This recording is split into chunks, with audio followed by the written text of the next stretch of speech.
Ejercicio vamos a ver cómo se simula el comportamiento de una cadena de Markov utilizando la función de números aleatorios de Excel. Para nuestro ejemplo tenemos esta cadena de Markov donde estamos mostrando aquí la matriz de probabilidad de transición y aquí el diagrama de transición de estados. Por supuesto corresponden uno con el otro.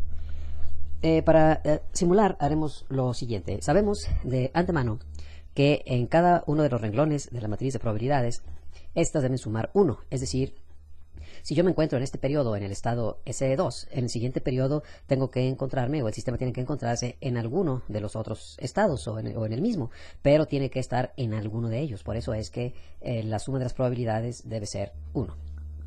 Ahora bien, aprovecharemos los números aleatorios uniformemente distribuidos que genera Excel de la siguiente manera. Voy a posicionarme en el estado S1 y sabemos que la probabilidad de transición hacia el mismo estado S1 es 0.3, hacia S2 es 0, hacia S3.7, hacia S4 es 0. Eso quiere decir que si el sistema se encuentra en este momento en el estado S1, en el siguiente periodo se encontrará en S1 con probabilidad de 0.3 o en S3 con probabilidad de 0.7. De la misma manera, si el sistema se encuentra en este periodo en el estado S3, en el siguiente periodo se encontrará en S3 con probabilidad de 0.4 o en S4 con probabilidad de 0.6, y así es como interpretamos los valores de toda la matriz. Ahora bien, veamos en el estado S1.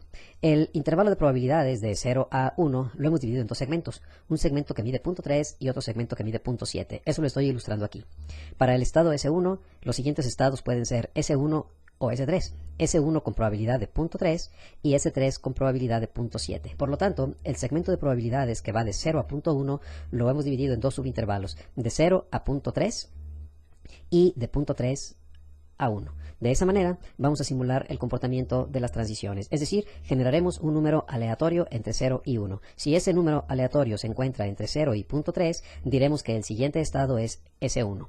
Pero si ese número aleatorio se encuentra entre 0.3 y 0.7, diremos que el siguiente estado es S3.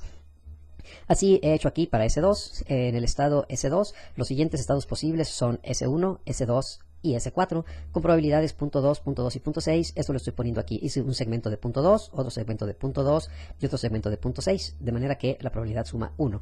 Al generar los números aleatorios, si el número aleatorio sale entre 0 y 0.2, diremos que el siguiente estado es S1. Si me sale entre 0.2 y 0.4, mi siguiente estado será S2, y si me sale entre 0.4 y 1, diremos que el siguiente estado es S4. Para complementar, puse un ejemplo adicional para el último renglón, para el renglón S4, de esta manera. Las probabilidades son 0.5, 0.3, 0.1 y 0.1 respectivamente para los estados 1, 2, 3 y 4. Esto lo estoy representando aquí. Si el número aleatorio sale entre 0 y 0.5, diremos que el siguiente estado es S1. Si me sale entre 0.5 y 0.8, o sea, con probabilidad de 0.3, entre 0.5 y 0.8 diré que el siguiente estado es S2. Si me sale entre 0.8 y 0.9, diremos que es S3. Y entre 0.9 y 1 diremos que el siguiente estado es S4.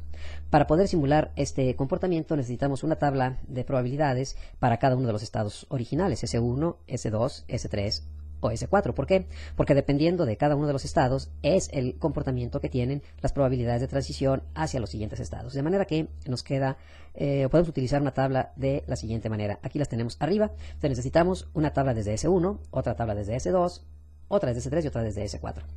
Y aquí estoy poniendo en las tablas justamente lo que ilustré en los segmentos de abajo. Si estoy en el estado S1 y el número aleatorio me cae entre 0 y 0.3, diremos que el siguiente estado es S1. Pero si ese número aleatorio aparece entre 0.3 y 1, diremos que el siguiente estado es S3. Para la última matriz tenemos lo siguiente. Tenemos que si el número cae entre 0 y 0.5 es S1, entre 0.5 y 0.8 es S2, entre 0.8 y 0.9 es S3 y entre 0.9 y 1 es S4. Ahora bien, lo que nosotros vamos a buscar en las tablas es dónde cae el número aleatorio que vamos a generar. Si genero un número aleatorio, voy a buscarlo en esta tabla y de esa manera, si el número está entre 0 y 0.3, diré que el estado es S1, o si en esta tabla, si cae entre 0 y 0.5, diré que el siguiente estado es S1. Eso lo vamos a utilizar, lo vamos a hacer con la función de estado buscar V, buscar vertical. Veamos el ejemplo ya en esta tabla. En la tabla estamos poniendo el estado inicial, aquí lo inicialicé como S1. No importa cuál sea el estado inicial, hay que poner un estado inicial, y a partir de ese estado simulamos las transiciones hacia los demás estados. Estoy utilizando por separado para facilitar la lectura de las funciones desde el estado S1, desde S2, desde S3, desde S4, de la siguiente manera. Por ejemplo, aquí estoy generando digamos que ya estoy en t igual a 4, genero un número aleatorio. El número aleatorio se genera con la función aleatorio, paréntesis, en Excel. Aquí apareció .765028. Por supuesto que estos números se regeneran cada vez que actualizamos los cálculos en el Excel.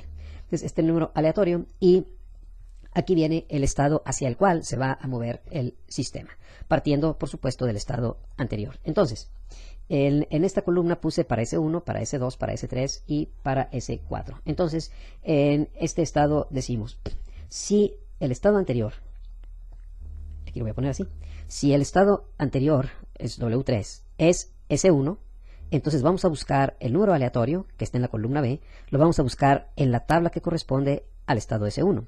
Una vez que lo encuentre, le pido que me regrese este número 3 que aparece aquí, le pido que me regrese el valor que se encuentra en la tercera columna. Cuento 1, 2, 3. En la tercera columna está el estado que quiero simular. ¿Sí? Entonces, de esa manera, lo que estoy haciendo es en cada una de las tablas, buscando, por ejemplo, aquí fue S4, entonces la que va a ser válida es esta. Y decimos lo siguiente. Si decimos, si el estado anterior es S4, voy a buscar ahora en esta tabla. ¿Qué voy a buscar en la tabla? Voy a buscar el aleatorio. Veo este número aleatorio que es .2887, ¿en cuál rango queda? En este caso queda en el primer rango porque está entre 0 y 0.5, por lo tanto ya lo encontró en este rango y el valor que me va a mostrar será el tercero de la tabla, es decir, S1, el valor de la tercera columna. Por eso si aquí es .288792, sí, el valor que me está mostrando aquí es S1. De esa manera estoy llenando esta tabla, haciendo las búsquedas en la tabla que le corresponda de acuerdo al estado en el que se encontraba el sistema en el periodo anterior. Ya para mostrar aquí el estado resultante, pues la función que utilicé es muy sencilla y se concatené todos los valores que tenemos en este renglón. Si pego estos valores y como cuando no corresponde a la tabla, es decir, si el estado anterior no es S1, por ejemplo aquí, si el estado anterior no es S1, en lugar de poner el valor del estado, estoy poniendo una celda vacía, estoy poniendo un valor vacío. ¿Sí? Entonces estoy pegando S3 con los vacíos, S4 con los vacíos, S3 con los vacíos y aquí aparece el resultado S3. ¿Sí? De esa manera, entonces podemos simular cada uno de las transiciones. Estoy poniendo en este ejemplo 100 transiciones, la tabla está cortada aquí, la corté del 10 en el que está el 95, pero están los valores debajo de la tabla. Y al final estoy contando cuántas veces se visitó el estado S1, el estado S2, el estado S3 y el estado S4, o simplemente contando. Si estamos contando, como aquí son 100 observaciones, calculé el porcentaje, pues queda lo mismo, 27%, 10%, 39%, y puedo hacer una corrida distinta oprimiendo la tecla F9, cambian los valores, simula un conjunto de transiciones distintas, ¿sí? Y esto nos muestra entonces las probabilidades de que se visiten cada uno de los estados en estas transiciones. ¿Sí? Así queda simulado el comportamiento de los estados en la cadena de Markov.